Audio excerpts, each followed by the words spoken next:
आज की बातचीत एक बहुत ही जानी पहचानी उलझन से शुरू करते हैं। जी। सोचिए जरा, एक तरफ आपकी बाथरूम की शेल्फ है जो तरह तरह के सीरम, एसेंस, क्रीम सबसे भरी पड़ी है।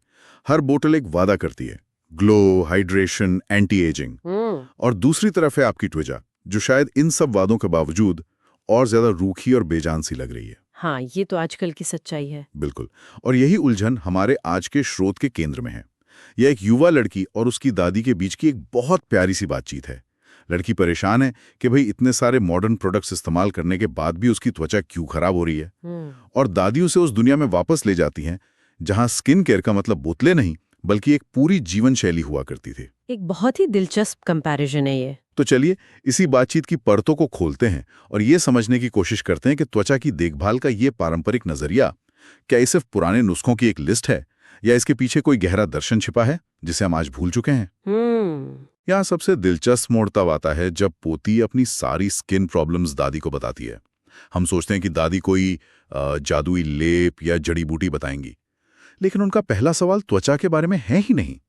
वो पूछती हैं, तुम खाती क्या हो? मुझे लगता है पोती भी हैरान रह गई होगी। बिल्कुल। और यहीं से हमें आयुर्वेद का पहला और सबसे जरूरी सिद्धांत समझ में आता है, जो अंदर है वही बाहर दिखेगा। दादी की सलाह किसी क्रीम से नहीं बल्कि रसोई से शुरू होती है। स्रोत में वो बताती हैं कि उनके जमाने में भोजन बहुत सादा, मौसमी और पौष्टिक होता था। त्वचा की देखभाल का पहला कदम कुछ लगाना नहीं था, बल्कि सही खाना था। हाँ, सही खाना था। मतलब दाल, चावल, ताजी सब्जियां और सबसे जरूरी चीज घी। आज के फैट फ्री जमाने में तो ये सुनने में ही अजीब लगता है कि घी खाने से त्वचा अच्छी हो सकती है। बातचीत में इस बात पर भी जोर है कि तली हुई या प्रोसेस चीजों से दूर रहते थे। तो क्या इसका मतलब ये है कि उस जमाने का पूरा एंटी एजिंग रूटीन उनकी थाली में ही छिपा था? एक बड़े हिस्से तक हाँ, बिल्कुल। वो त्वचा को शरीर से अलग करके नहीं देखते थे। अगर आपका पाचन तंत्र ठीक है, शरीर को जरूरी पोषक तत्व मिल रहे हैं, तो उसकी चमक त्वचा पर अपने आप आएगी। ये एक इनसाइड आउट अप्रोच है। दादी के लिए त्वचा शरीर का रिपोर्ट कार्ड थी। अगर अंदर सब ठीक चल रहा है तो रिपोर्ट अच्छी ही आएगी। ठीक है, तो पहला कदम हुआ अंदरूनी पोषण। मैं उस पोती की उलझन समझ सकता हूँ। उससे लगा होगा खाने की बात तो ठीक है, पर मैं अपना चेहरा धोऊं किस चीज से? क्योंकि हमारे लिए तो स्किन केयर की शुरुआत ही फेस वॉश से होती है। यकीनन उसने भी यही पूछा होगा। उसने बिल्कुल यही पूछा, और दादी का जवाब उसे एक केमिकल फ्री दुनिया में ले गया। फेस वॉश की जगह वो बात करती हैं उबटन की, जो बेसन, हल्दी और कभी-कभी दूध या मलाई से बनता था। यह सिर्फ त्वचा को साफ नहीं करता था। बेसन धीरे धीरे डेड स्किन हटाता था, हल्दी एंटीसेप्टिक का काम करती थी और रंग निखारती थी, और दूध नमी देता था। मतलब एक ही चीज में क्लिंजर, एक्सफोलिएटर और फेस मास्क, तीनों का काम। हाँ, तीनों का काम। और नीम का जिक्र भी है। हम तो नीम को सिर्फ पिंपल से जोड़कर देखते हैं, लेकिन बातचीत में बताया गया है कि नीम के पत्तों का पेस्ट त्वचा को डिटॉक्स करने के लिए इस्तेमाल होता था। ये दिलचस्प है, पर यहाँ एक सवाल उठता है, इन चीजों का असर तो धीरे धीरे होता होगा।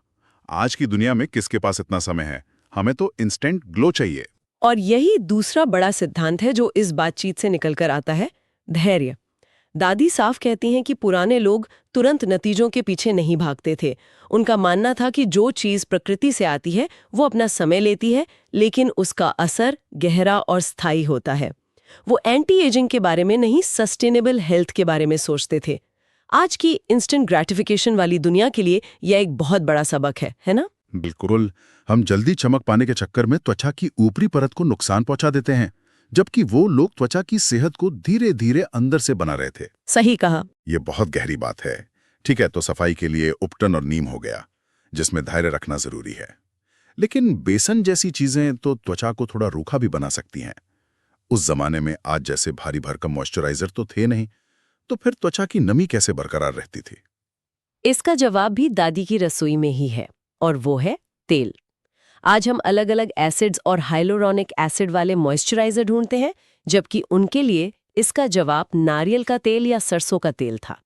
इसके अलावा एक खास आयुर्वेदिक तेल कुंकुमादि तैलम का भी जिक्र है, जो केसर और कई जड़ी बूटियों से बनता है। एक मिनट, चेहरे पर सरसों का तेल, ये तो बहुत भारी और चिपचिपा होता है। क्या इससे पोर्स बंद नहीं हो जाएंगे और पिंपल्स नहीं निकलेंगे? क्या स्रोत में इस बारे में कुछ बताया गया है? ये आज के दौर में थोड़ा अजीब लगता है। ये बहुत वाजिब सवाल है, पर यहाँ समझने वाली बात है इस्तेमाल करने का तरीका। वो तेल की मोटी परत लगाकर छोड़ नहीं देते थे। बातचीत से पता चलता है कि रात को सोने से पहले तेल की कुछ बूंदें लेकर चेहरे पर हल्की मालिश की जाती थी। यह एक तरह का रोजाना का अनुष्ठान था। अच्छा, मालिश। हाँ, मालिश करने से ब्लड सर्कुलेशन बढ़ता है और तेल त्वचा में बेहतर तरीके से समा जाता है। ये सिर्फ नमी देना नहीं था, यह त्वचा को खिलाना था। दादी के शब्दों में यह त्वचा का भोजन था, जो उन गहरी परतों तक पहुंचता था जहां आज के कई मॉइस्चराइजर नहीं पहुंच पाते। मतलब वो त्वचा को ऊपर से चिकना नहीं कर रहे थे, बल्कि अंदर से मजबूत बना रहे थे। ये मालिश वाला हिस्सा बहुत जरूरी है। ये सिर्फ प्रोडक्ट लगाना नहीं, बल्कि खुद को समय देने की प्रक्रिया भी है। बिल्कुल, और इसके फायदे साफ थे। यह त्वचा के लचीलेपन यानी इलास्टिसिटी को बनाए रखता था और झुर्रियों को बनने से रोकता था। तेल त्वचा के नेचुरल बैरियर को मजबूत करता था। तो खाना हो गया, सफाई हो गई और नमी भी मिल गई। अब आते हैं उस चीज पर जिसके पीछे आज पूरी इंडस्ट्री भाग रही है, ग्लो। वो प्राकृतिक चमक, उस ताजगी और कायाकल्प के लिए क्या किया जाता था? इसके लिए भी प्रकृति की ही मदद ली जाती थी। स्रोत में चंदन, गुलाब जल और एलोवेरा जैसी चीजों का जिक्र है। चंदन का लेप त्वचा को ठंडक देता था, दाग धब्बे हल्के करता था। गुलाब जल एक बेहतरीन प्राकृतिक टोनर का काम करता था और एलोवेरा तो त्वचा को शांत करने और हील करने के लिए जाना ही जाता है। ये सब मिलकर त्वचा को एक तरह से रीसेट कर देते थे। लेकिन यहां बातचीत एक बहुत ही जरूरी मोड़ लेती है। इन सब बाहरी नुस्खों के बाद दादी एक असली सीक्रेट की बात करती हैं, और वो सीक्रेट किसी बोतल में या किसी पौधे में नहीं मिलता। हाँ, और शायद यही इस पूरी बातचीत का सबसे गहरा और सबसे महत्वपूर्ण हिस्सा है। वो रहस्य है तनाव मुक्त जीवन। दादी कहती हैं कि पुराने लोग अपनी मानसिक शांति को बहुत महत्व देते थे। ध्यान, योग, प्रकृति के साथ समय बिताना, ये सब उनकी जिंदगी का हिस्सा था, कोई ट्रेंड नहीं था। उनका मानना था कि अगर मन में चिंता और तनाव है तो आप चेहरे पर दुनिया की सबसे महंगी क्रीम भी लगा लें, वो चमक कभी नहीं आएगी। ये तो सीधा कनेक्शन है। आज हमें विज्ञान भी यही बताता है। जब हम तनाव में होते हैं तो शरीर में कॉर्टिसोल नाम का हार्मोन बढ़ता है, जो त्वचा के कोलेजन को तोड़ता है और उसे बेजान बना देता है। तो दादी जो कह रही थी वो कोई सुनी सुनाई बात नहीं थी, उसके पीछे एक ठोस वजह है। बिल्कुल, त्वचा आपके मन का आईना है। अगर मन शांत और खुश है तो वो शांति और चमक चेहरे पर अपने आप झलकती है। उन्होंने बाहरी देखभाल को सीधे तौर पर आंतरिक शांति से जोड़ा है।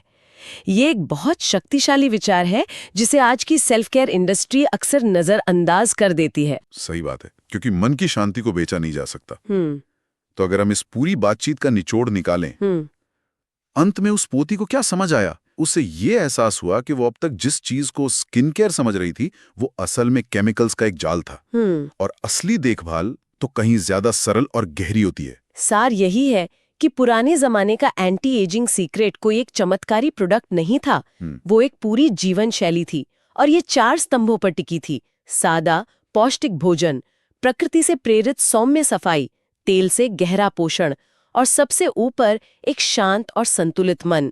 ये चारों चीजें मिलकर वो नतीजा देती थीं जिसे हम टाइमलेस ब्यूटी कहते हैं। दादी के शब्द इसे बहुत खूबसूरती से बयां करते हैं। जो चीज प्रकृति से आती है वही शरीर और त्वचा के लिए सबसे अच्छी होती है। ये सुनने में बहुत सरल लगता है, लेकिन आज की जटिल दुनिया में हम इस सच्चाई से बहुत दूर चले गए हैं। और उन्होंने इसे लागू करने के लिए 3 बहुत स्पष्ट कदम भी बताए जो आज भी उतने ही प्रासंगिक है: सफाई, पोषण और कायाकल्प। बस फर्क यह है कि इन तीनों कदमों के लिए उन्होंने प्राकृतिक और सरल रास्ते चुने। उनका कहना है कि अगर इन तीनों सिद्धांतों को अपनी दिनचर्या में शामिल कर लिया जाए तो त्वचा को किसी भी केमिकल की बैसाखी की जरूरत नहीं पड़ेगी। ये बातचीत त्वचा की देखभाल से शुरू हुई थी, लेकिन इसका अंत जीवन शैली और मानसिक शांति के दर्शन पर हुआ। ये सिर्फ स्किन केयर टिप्स नहीं है, ये जीवन जीने के तरीके पर एक गहरी टिप्पणी है। सही कहा। और ये हमें ये सोचने पर मजबूर करता है कि क्या आज हम सही प्रोडक्ट खोजने में इतने खो गए हैं कि हम सबसे शक्तिशाली तत्व को ही भूल गए हैं जो हमारे अंदर ही मौजूद है, हमारा अपना मन, हमारी अपनी शांति। तो हम ये एक विचार श्रोताओं के लिए छोड़ जाते हैं। अगर हम अपनी त्वचा पर लगाने वाली चीज़ों को चुनने में जितनी मेहनत करते हैं, उसका आधा ध्यान भी अपने मन को शांत रखने और अपनी आंतरिक स्थिति को संतुलित करने में लगाने लगें, तो सेल्फ केयर की हमारी पूरी परिभाषा किस तरह बदल सकती है। शायद तब सेल्फ केयर कुछ खरीदने